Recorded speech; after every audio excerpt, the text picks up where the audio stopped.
কোজাগরি কোজাগরি। তো ওকে নিয়ে থাকো। আর একটা কথা আমি তোমায় বলে দিচ্ছি, কোনোদিন আমার বাড়ির ত্রিসীমানায় তুমি আসবে না। যদি দেখি না আমি কিন্তু তোমার ট্যাঙ্ক খোঁড়া করে দেবো বলে দিলাম। কি কারণ লো দেয়া? তোকে বলেছে নাকি কিছু? বলেছে তো বটেই। কি বলেছে? তার তো বিয়ে গো।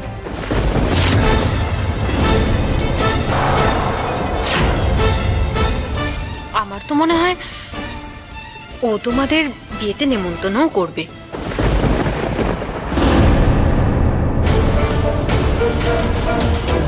দেখাবে ওর কত ভালো বর হয়েছে। আর ও তো আমাকে বললো ও বিয়ের পর বিদেশে চলে যাবে। বিয়ে হতেই নাকি ওর বর ওকে নিয়ে বিদেশে চলে যাবে। বললো তো এই বাড়ির মতো নুন আনতে পান্তা ফোড়ায় না। ও শ্বশুরবাড়ি নাকি অনেক বড় লোক।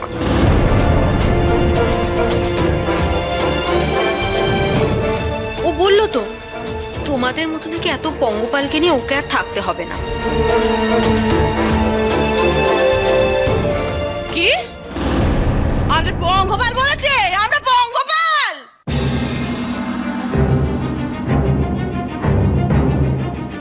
আমাদের নুন আনতে পান্তা ফোড়োয় কেন লো? আমরা কি তাকে না খাইয়ে রেখেছিলুম?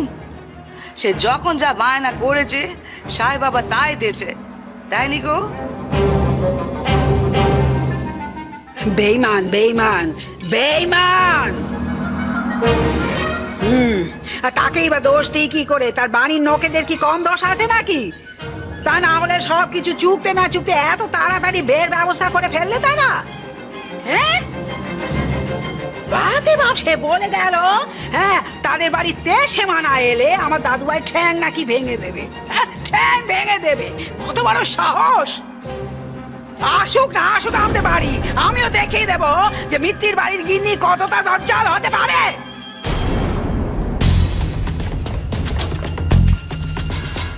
এভাবে সিঁড়ির সামনে দাঁড়িয়ে থাকলে লোকে যাতায়াত করবে কিভাবে?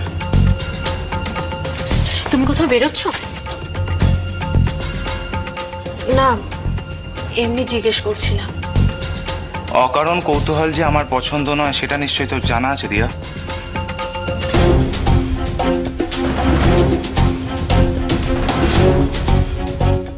আর কতদিন আমাকে হেলাচ্ছেদা করবে বলো? দাঁড়াও না, নত তোমাকে হতেই হবে আমার কাছে। আমারও চ্যালেঞ্জ। ভালোই ভালো ডিভোর্সটা মিটে যাক, তারপর দেখছি কি হয়। আর তারপরে তো মনিরুল দিল্লি থেকে খবরটা নিয়ে আসবে। দেখো না দান কিরকম পাল্টে যায়। দেখো শুধু, এই তুমিই আমাকে একদিন মাথায় করে রাখবে সাহেবদা। সেদিন আমাদের মাঝখানে ফুলঝুরি বলে আর কেউ কোথাও থাকবে না, এও আমি বলে রাখলুম সাহেবদা। একটা মেয়ে বাড়ি থেকে একা বেরিয়ে গেল, তোমরা কেউ খেয়ালই করলে না? আচ্ছা আমি কি করতে পারি বাবা? ফুলঝুরি যদি কাউকে কিছু না বলে অসুস্থ শরীর নিয়ে বাড়ি থেকে বেরিয়ে যায়, কি করি বলো তো? ওকে তো সবসময় চোখে চোখে রাখা সম্ভব নয়। পই পই করে ওকে বলা হয়েছে তুমি কোথাও যাবে না, তোমার শরীর ভালো নেই, তুমি বাড়িতে থাকো। কিন্তু কে কার কথা শোনে? এত বড় একটা মেয়ে যদি একা বেরিয়ে যায় এভাবে, আমরা কে কি করতে পারি বলো তো? কথা কথা আমি তো দিনভর আম্মুর লগে বইয়াই থাকি। তো 2টা দিন ভালো আছে দেখা আমি রান্না করে গেছিলাম। আম্মুর তো জ্বর হয়েছে, মুখে তো কিছুই ভালো লাগতেছিল না। তো ভাবলাম কি ওই আম্মুর পছন্দের 2খান পদ রান্না করি। সেই ফাঁকে কখন বাইরে গেছে বুঝি নাই। কথা কি ফুলঝুরির বাইরে নিয়ে কথা হইতেছে নাকি? এই তুই ফুলঝুরিকে বেরোতে দেখেছিস? ও দেখলাম তো, মায়া কিসে জানি একজন ব্যাগ লইয়া দপ দপায় দেখি বাইরে গেল। আজ তো ড্রাইভার আসে নাই, তাই গাড়িও লয় নাই, আর নিজেও তো চালাইলো না, এমনি তো হাইটে গেল। তুমি আমাদের সাথে মশকরা করতে এসেছো? সে বেরিয়ে গেল, আমাদের বলতে পারো নি? আমরা এখন খুঁজছি বলে আমাদের বলতে এসেছো সে বেরিয়ে গেছে? তুমি জানো না সে অসুস্থ? আপনি যে কি কোন কথা? আরে আপনি নাতিন কি কথা কইলে শোননের মাইয়া। এমনি এমনি তো শ্বশুর বাসা কেন ঘুরতে যায়নি, তার মেলা কারণ আছে। তখন তা করে যতই দোষ দেন, আমি তো এইয়াই বুঝি দোষ আপনার নাতিনেরই। মনিরুল, তোমাকে কি এখানে দোষ গুণ বিচার করতে আনা হয়েছে নাকি? তুমি তো একটা অদ্ভুত মানুষ। তোমাকে যে কোনো কথা জিজ্ঞেস করলে তুমি তার উত্তর না দিয়ে 5টা বাজে কথা বলো কেন বলো তো? ওই দেখো কখনো আমার উপর গোসা করতে আছে। আরে হ্যাঁ রে, তখন আমি যদি কইতামও তুমি এখন বাসা থেকে বাইরে হইও না, হ্যাঁ আমার কথা শুনতো? সঙ্গে সঙ্গে এসে আমাদের বলনি কেন? মাইয়া তো দিব্যি কথা কয়, দিব্যি খায় দায় ঘুমায়, তা আমি কেমনে বুঝুম যে মায়ের শরীর খারাপ? এইরকম জ্বরে তো আমরা মেলা কাম করে থাকি, তা আপনি নাতিন যে এইটুকুন জ্বরে একেবারে অস্থির হয়ে পড়বো ইয়ে তো আমি ভাবি নাই। কর্তার মানুষ চিনলেন না? কার কাছ থেকে আশা করতেছেন আপনি? এই মানুষে ভালা করব করছে কোনোদিনও? সারাটা জীবন ধইরা অন্য মানুষের ক্ষতি করছে। আপনি মানুষ চিনলেন না? এই যে নূরজাহান, হিসাব মতো এখনো কিন্তু তুমি আমার বিবি।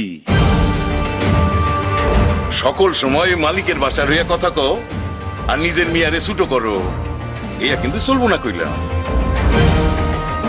এইবার কিন্তু তোমার পথ দেখতে হইব। দেখতে চাই, আমি পথই দেখতে চাই।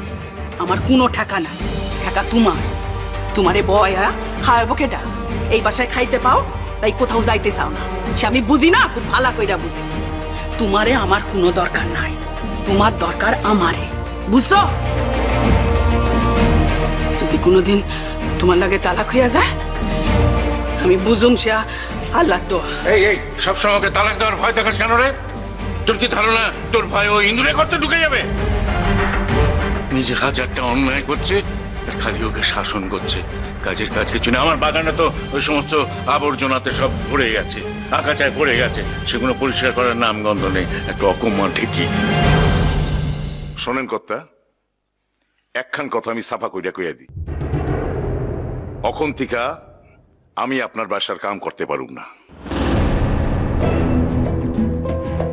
আমার বিবিরে চাকরানি বানায় রাখছেন রাখেন, কিন্তু আমি এই বাসার কাম আর করুম না। ভাবছিলাম কথাখান কয়দিন পরে কমু, দিল্লি থেকে ফিরে আইয়া কমু, কিন্তু পরিস্থিতি যখন আয়া পড়ছে তখন এখনই কয়ে ফেলাই। কাজ করবে না এত কথা বলছো কেন?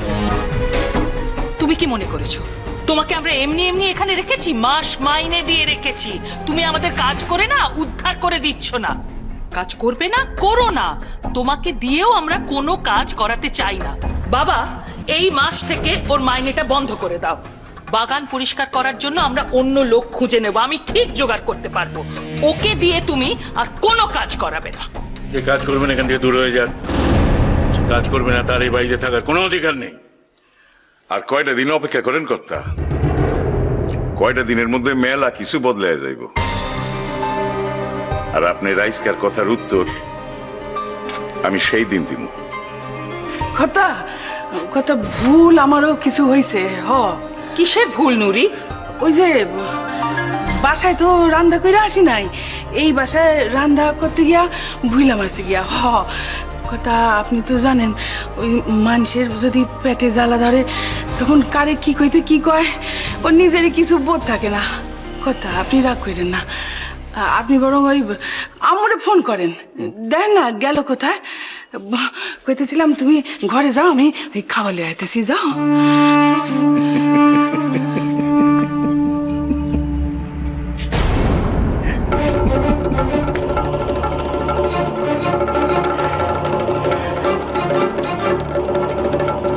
একেতেই আমার জীবনে দুর্যোগ, বিয়া খান ভাঙলো বইলা, তার উপর এই লোক যদি দিল্লি গিয়ে আসল খবর খান লই আসে, সেই কথা খান যদি আম্মু জানতে পারে, তাইলে আল্লাহ, আম্মু যে কি করব তা তো আমি ভাবতেও পারি না।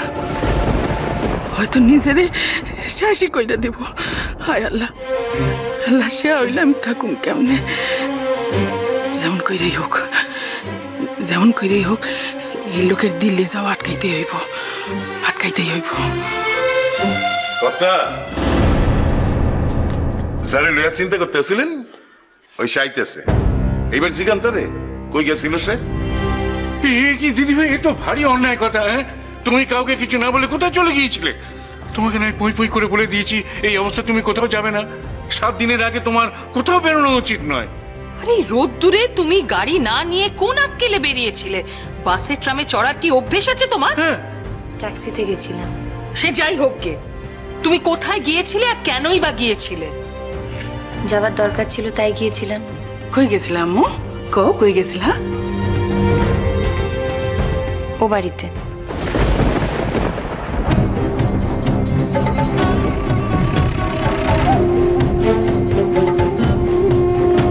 আবার তুমি ও বাড়িতে গিয়েছিলে? আবার কি ব্যাপার বলো তো তোমার? বারবার ওরা তোমাকে অপমান করছে, তবু আবার তুমি ও বাড়িতে গিয়েছিলে। তোমার শিক্ষা হচ্ছে না? কেউ আমাকে অপমান করলে আমি সেটা হজম করতে শিখিনি দাদু ভাই। অপমানের কি করে উচিত জবাব দিতে হয় আমি সেটাই শিখেছি। ওর এত বড় সাহস, ও ডিভোর্সের নোটিশ দিতে এসে আমার জন্য ফল রেখে যায়। নুরি জানে তো, জিজ্ঞেস করো। আমি সেই ফলগুলো ফেরত দিতে গিয়েছিলাম। তুমি বড্ড বাড়াবাড়ি করো ফুলচুরি, বড্ড বাড়াবাড়ি। ও যে এ বাড়িতে এসে তোমাকে ফল দিয়ে গেছে তার মানেই ও তোমাকে মন থেকে মুছে ফেলতে পারেনি। তুমি শুধু শুধু ও বাড়িতে গিয়ে ফলটা ফেরত দিতে গেলে কেন? দেখো, মানুষ তো কোনো না কোনো উপায়ে প্যাচ আপ করতে চায়। ও হয়তো মুখে বলতে পারেনি তাই ফল দিয়েছে। আম্মু, এই কাম খান তুমি ভালো করলে না। কত কইরা তোমারে বুঝাইলাম, তুমি কথাই শুনলে না। তোমরা থামবে প্লিজ। ও প্যাচ আপ করতে চায় না, ও প্যাচ আপ করতে। হি ইজ আ ফ্রড, ও একটা প্রতারক, and he is a cheat. কদিন যাক, জাস্ট ওয়েট এন্ড ওয়াচ, তোমরা একটা অন্য খবর নিশ্চয়ই পাবে। কি খবর? কি হয়েছে বলো তো?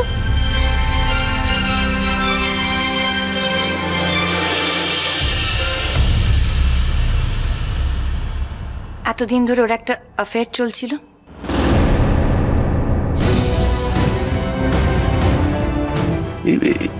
ইংরেজি খান কি কইল? মানে কি কথা খানের? কি বলছো ফুলঝুরি? একদম ঠিক বলছি।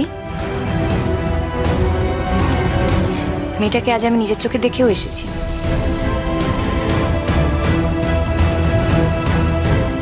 মেয়েটি বিদেশে থাকতো, তখনই ওর সঙ্গে ফষ্টি নষ্টি চলছিল। আর ওই মেয়েটিকেও বিয়ে করবে বলে কথাও দিয়েছিল। ও মাই গড! এখনো শেষ হয়নি দাদু ভাই। আরো আছে? হ্যাঁ, আরো অনেক আছে। ওই মেয়েটা এখন এদের বাড়িতে এসে হাজির হয়েছে আর ওকে বিয়ের জন্য প্রেশারাইজ করছে। সেই জন্যই তো এত বড় একটা ট্রিক করলো না। আসলে কি জানো তো, এই ডিভোর্সের ব্যাপারটা পুরোটাই প্রি প্ল্যান্ড। তাই ভাবি একটা শিক্ষিত মানুষ যে মুখে সারাক্ষণ আদর্শের বুলি কপচাচ্ছে, তার দিদির বিয়ে দিয়েছি বলে শেখাই করে আমাকে ডিভোর্স দেয়। I just why? ছেলেটা এত বড় প্রতারক, এতটা অধর্ম করলো আমাদের সঙ্গে। ফুলঝুরি, ফুলঝুরি, তুমি কিছুতেই ওকে ডিভোর্স দেবে না, কিছুতেই না। আমরা দেখে নেব এক বউ থাকতে ও কি করে আরেকটা মেয়েকে বউ করে বাড়িতে আনে। ওকে আমরা না কাঁদিয়ে ছাড়বো।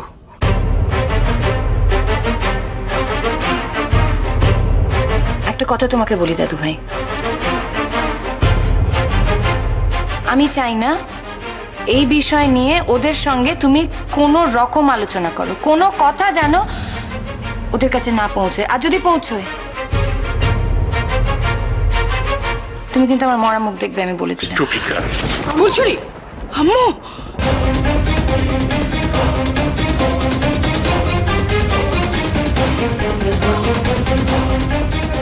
আরে এই নতুন খেলখানা আবার কবে শুরু হইল?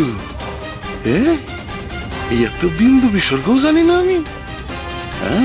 খবর লইতে হয়তো।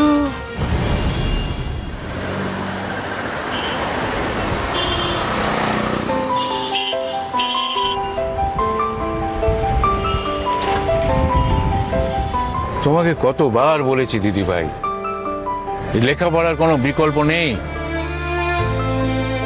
তুমি আমার কথা শুনলে না, লেখাপড়াটা ভুল করে ছেড়ে দিলে।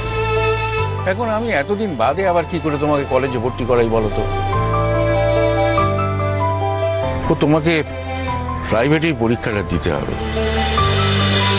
ঠিক আছে, তুমি লেখাপড়া শিখতে চাইছো, ভালো কথা, শিখবে। দেখো দিদি ভাই, সময় বলে তো একটা কথা আছে। সময় সময় সময়ের ভেতরে সব কাজ সেরে নিতে হয়। তোমার যদি যেতে ইচ্ছে না করে তাহলে গাড়ি ঘোড়াও, বাড়ি চলো। আমি বুঝতে পারছি তোমাকে লেখাপড়ার কথাটা বলে আমি বেশ বড় একটা ভুল করেছি, এটা আমি বেশ বুঝতে পারছি। না না, এই কথা বলছো কেন দিদি ভাই? আমার কথাটা তুমি বোঝো। প্লিজ দাদু ভাই, আয় গাড়ি ঘোড়াও, বাড়ি চলো। না না, গাড়ি ঘোরাবে না, গাড়ি চল ভাই, চলো চলো তো, গাড়ি চলো। কথা কথা এরকম রাগ করলে চলে না দিদি ভাই, একটু ধৈর্য ধরতে হয়। আমি কি তোমার খারাপ চাই দিদি ভাই? শোনো, আমি তো তোমাকে বলেইছি লেখাপড়া শেখাই আমার একমাত্র লক্ষ্য। এখন লেখাপড়া শিখে আমি দেখিয়ে দিতে চাই লেখাপড়া আমি ওকে বিট করতে পারি কিনা। কার কথা বলছো? কাকে বিট করবে? ও তুমি বুঝবে না। না না, বুঝবো না, আবার কি বুঝবো না? যথেষ্টই বুঝবো। তুমি তো সৌরনীলের কথা বলছো। সৌরনীলই তোমার একমাত্র বিট করার লক্ষ্য হয়ে দাঁড়ালো। কেন, যার সাথে তোমার সম্পর্কই নেই সে কি তোমার বিট করার উপযোগী হলো? দেখো, যে সম্পর্ক থাকবে না ও ভুলে যাও, ও তোমার অতীতের অধ্যায়, ও ভুলে যাও। কিন্তু আমি তো ওকে বিট করার কথা বলছি না। আমি জানি ছোটবেলা থেকে ও লেখাপড়া শিখেছে, লেখাপড়া নিয়েই থেকেছে সারা জীবন। আমি তো ওর মতো বোকা নই। জীবনের মতো কস্টলি একটা জিনিস শুধু লেখাপড়া লেখাপড়া করে আমি কাটিয়ে দিতে চাই না। আমি আরেকজনের কথা বলছি। কে সে? কার কথা বলছো? এই লেখাপড়ার ব্যাপারে তোমার সাথে আবার কেউ প্রতিযোগিতা করবে সেরকম কে আছে? হ্যাঁ আছে। কে? ফুলঝুরি লেখাপড়া করে তাকে বিট করতে হবে এমন কে আছে? বেশি বেশি সারা জীবন ধরে শুধু লেখাপড়া শিখেছে বলে আর লেখাপড়াকে ভালোবেসেছে বলেই তো ওকে লাইফ পার্টনার হিসেবে চুজ করেছে। আর আমাকে ডিসলাইক করে কেন? না আমি লেখাপড়া করি না, লেখাপড়া করিনি। What can I do? I dislike লেখাপড়া। তোমাকে কতবার বলেছি ওসব নিয়ে তুমি ভেবো না। একটা সম্পর্ক থেকে বেরিয়ে আসার পর ওসব নিয়ে ভাবার কোনো দরকার নেই। একটা সম্পর্ক থেকে বেরিয়ে যাচ্ছে, সে কার সাথে কি করছে না করছে, that's none of your business. তুমি বুঝবে না দাদু ভাই, তোমাকে তো আর অপমানিত হতে হয়নি। আমাকে অপমানিত হতে হয়নি, আমার গালেই তো চটটা পড়লো নাকি? নিজেকে প্রোগ্রেসিভ ভাবে। ও নাকি প্রোগ্রেসিভ। প্রোগ্রেসিভ হলে কেউ এরকম কাজ কখনো করতে পারে? পারে না। নিজের দিদি সুখে থাকবে জেনেও কেউ কখনো তাতে বাধা দিতে পারে? পারে না। তাহলে তো বুঝতেই পারছো ছেলেটাকে আমরা চিনতে পারিনি। এটা তো তোমার আক্ষেপ থাকার কথা নয়।